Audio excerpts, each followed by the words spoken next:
Sedangkan untuk bagian tengah pekarangan tidak ada akar rumput kecuali tanah.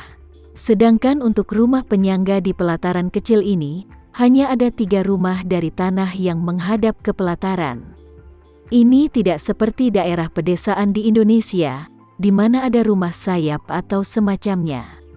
Hanya ada 3 rumah tanah yang berdampingan, dan totalnya diperkirakan tidak lebih dari 40 meter persegi. Yang membuatnya semakin hancur adalah bahwa di ruang paling tengah, tidak ada apa-apa selain kursi kayu yang bobrok. Di sisi kiri, adalah kamar tidur yang sangat sederhana. Jika bukan karena tumpukan barang-barang seperti jerami di tengah kamar tidur, dia bahkan tidak akan tahu bahwa ruangan itu digunakan untuk tidur. Seperti ruangan di tengah, di kamar yang disebut kamar tidur ini, hanya ada tumpukan jerami dan tumpukan alas tidur yang digulung.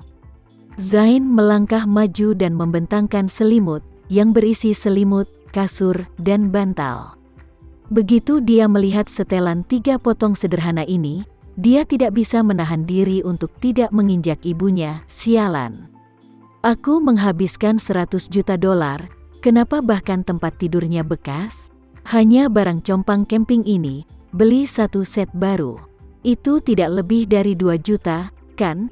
Zain sangat marah, menendang bantal jauh-jauh, menoleh, dan bergegas ke kamar sebelah kanan.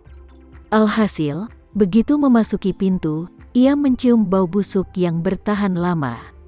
Melihat ke bawah, apa bau busuk ruangan ini? Ini adalah toilet kering yang dibangun.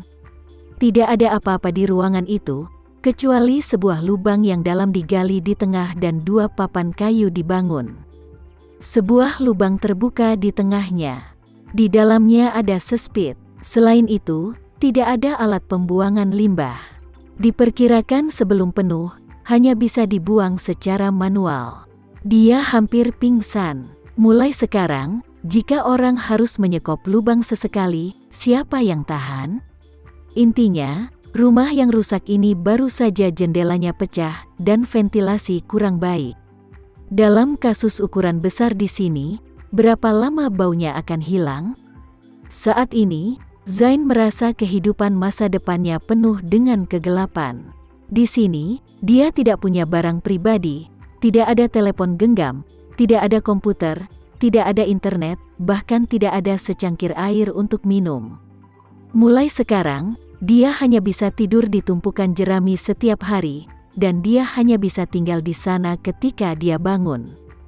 Duduk di kursi kayu lusuh, atau mengeluarkan angin di halaman kosong ini. Kalau dipikir-pikir, ini bahkan lebih tragis daripada masuk penjara. Lagi pula, ketika di penjara, setidaknya dia masih bisa menggunakan toilet, dan dia bisa mengobrol dengan narapidana. Sesekali menonton TV di kantin, dan membaca koran ketika kamu kembali ke selmu. Tapi apa yang bisa dia lakukan di sini? Bahkan tidak ada orang yang bisa berbicara. Memikirkan hal ini, Zain, seorang tuan berusia 50 tahun, tidak bisa menahan air mata. Dia tidak seperti orang paruh baya pada umumnya. Sebagian besar orang paruh baya sangat menderita di masa kecil mereka. Tapi Zain lahir dengan kunci emas lebih dari 50 tahun yang lalu.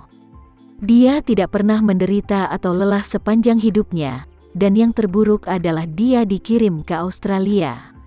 Namun, bahkan pada hari-hari ketika dia dikirim ke Australia, dia tinggal di villa besar di tepi laut setiap hari. Dibandingkan dengan ini, itu hanyalah surga. Tepat ketika dia sangat tertekan, seseorang membuka pintu halaman dan memasuki halaman. Zain bergegas keluar dan melihat Hale masuk di bawah kepemimpinan beberapa tentara. Ketika Hale melihat Zain, dia berkata, "Tuan Sucipto, kami siap berangkat ke negara kami segera. Datang dan lihat kamu sebelum kita pergi. Rumah terpisah yang dimenangkan tuan muda kami untuk Mi, tidak tahu apakah kamu masih puas?"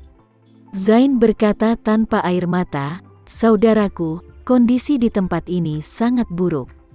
Hale berkata dengan sungguh-sungguh, "Tuan Sucipto, kamu juga seorang kawan lama.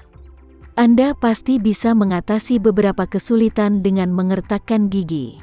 Orang bisa menaklukkan langit, kan? Zain buru-buru berkata, "Tidak, saudaraku. Kondisi ini sangat buruk. Atau kamu bisa masuk dan melihat, saudaraku, di manakah tempat tinggal orang-orang seperti itu?" Keledai dari tim produksi beberapa tahun sebelumnya, yang juga lebih baik dariku. Kondisi di sini tidak bagus. Hale melambaikan tangannya dan berkata dengan nada meminta maaf. "Maaf, Tuan Sucipto, saya sedang terburu-buru. Aku harus segera pergi, jadi aku tidak akan masuk dan menonton." Setelah berbicara, dia tersenyum dan bertanya, "Aku tidak tahu apakah kamu memiliki sesuatu untuk dijelaskan?" Zain benar-benar ingin mengatakan sesuatu. "Silakan kembali dan beritahu Tamarenza. Katakan saja bahwa Zain bertobat dengan 8 generasi leluhurnya." Tapi hal semacam ini, dia bertekad untuk tidak mengatakannya. Dia hanya bisa tersedak dan bertanya, "Bro Hale, dapatkah aku menyusahkanmu untuk menyampaikan pesan kepada Master Renza?" Hale mengangguk, "Katakan saja, selama itu bukan serangan pribadi, aku akan berusaha sebaik mungkin untuk melakukannya." Zain buru-buru berkata, "Bisakah kamu membiarkan dia menyapa Komandan Hamid, dan entah bagaimana membelikanku beberapa perabot, jadi kamu tidak bisa membiarkanku tidur di tumpukan jerami." Setelah selesai berbicara, dia buru-buru berkata, "Selain itu, aku tidak punya kebutuhan sehari-hari, bahkan tidak ada cangkir teh atau sikat gigi. Dapatkah kamu memberiku kesempatan untuk membiarkan putriku membelikanku kebutuhan sehari-hari dari Indonesia dan mengirimkannya?" Hale terkekeh, "Tuan Sucipto, aku tidak menyerangmu. Kamu juga mendapat informasi yang baik. Tapi perusahaan kurir domestik mana yang berani mengirim ke Suriah?" Zain benar-benar lesu. Meskipun dia ingin menambah 100 juta dolar Amerika untuk Tamarenza untuk mengubah setidaknya kondisi kehidupan yang layak untuk dirinya sendiri, dia sekarang tidak punya banyak uang untuk dibelanjakan. Tuan Tua Sucipto memiliki kendali yang sangat dekat atas kekuatan keuangan keluarga. Meskipun Zain adalah putra tertua, dia juga memiliki banyak real estate dan berbagai aset, tetapi dia tidak memiliki banyak uang.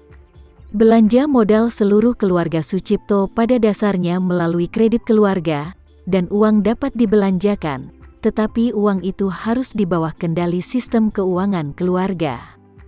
Chen Sucipto tidak pelit, tapi memiliki keinginan kuat untuk menguasai.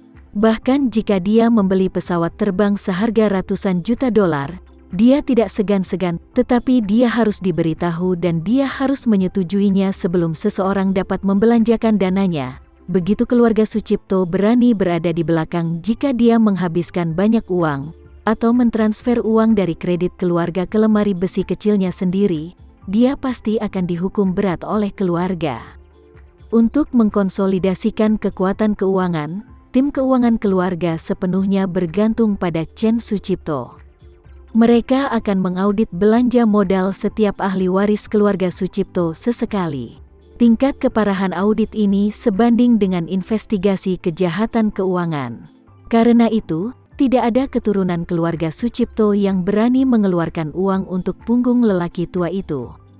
Sebelum Zain melewati orang tua itu dan membayar Hamid 100 juta dolar, itu sudah dipotong sebelumnya. Jika dia melakukan operasi seperti itu di masa damai, dia pasti akan dihukum berat oleh orang tua itu. Jadi Zain juga tahu betul bahwa setelah pertama kali, dia tidak bisa memiliki kesempatan untuk mengulangi triknya lagi. Mungkin lelaki tua itu telah menghentikan kredit keluarganya sekarang, dan selain dia bahkan tidak memiliki panggilan telepon, tidak mungkin mendapatkan uang untuk diberikan kepada Tamarenza. Jadi tidak ada cara lain selain kesabaran saat ini. Setelah menyapa Zain, Hale bergegas pergi, meninggalkan Zain sendirian di halaman bobrok ini.